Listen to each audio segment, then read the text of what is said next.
Everyone, in this video, I, Sin Mun, along with my teammates Charmaine and Cheng Yu, will be talking about DZ38, which is Salmonella. So what exactly is Salmonella? Salmonella infection, also known as salmonellosis, is a common bacterial disease that affects the intestinal tract. As you can see in the background, this is a newspaper article that tells the story of Mary Malone, better known as Typhoid Mary. She earned her nickname as a cook in the early 1900s, who unknowingly spread Salmonella typhi, the bacteria that caused typhoid fever. As an asymptomatic carrier, she infected at least 51 people, resulting in 3 confirmed deaths. Authorities quarantined her twice, and she ultimately spent the final 23 years of her life in isolation. So, today my team and I will talk a little bit about Salmonella. Moving on to the symptoms of Salmonella, it includes bloody diarrhea, stomach pains or cramps, headache, fever, and lastly nausea and vomiting. One of the ways Salmonella spread is from this cute raw egg over here, and now I will pass this on to Rain to talk more on its causes and transmission.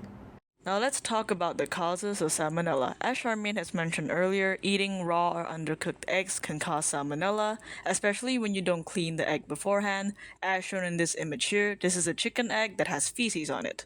Next, the consumption of raw meats, seafood, and poultry can also cause you to contract Salmonella because some of these meats could potentially be contaminated by feces during the butchering process.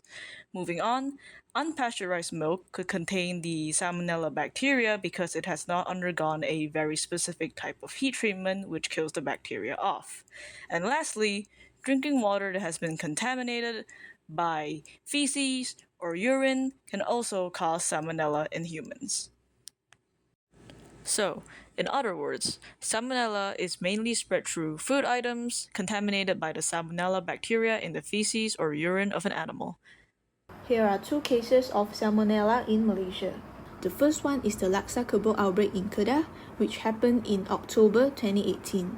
The attack rate was 93.2%, meaning that out of 89 people who ate the laksa, 83 of them were infected. The fatality rate was 2.4%, with 2 people who unfortunately passed away. The second case is the Gombak school food poisoning incident in Selangor, which occurred in June 2024. A total of 105 people were affected, 11 were hospitalized, and sadly 2 of them passed away. Now, let's talk about the treatment for Salmonella. Most infections recover on their own, so the main treatment is supportive care. Staying hydrated is essential to replace fluids lost through diarrhea or vomiting. Oral rehydration solution (ORS) is usually used, while IV fluid may be needed in severe cases.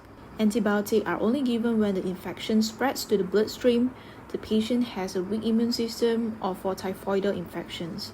To prevent Salmonella, we should maintain good food safety and hygiene. Raw and cooked food must be kept separate, and items like eggs, poultry, and meat should be cooked thoroughly. Always wash your hands before eating, cooking, or after handling animals and raw meat.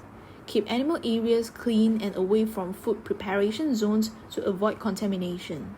Early reporting of outbreaks help control the spread, and typhoid vaccines are recommended for those in high-risk or endemic areas. That's all from our group. Thank you for listening.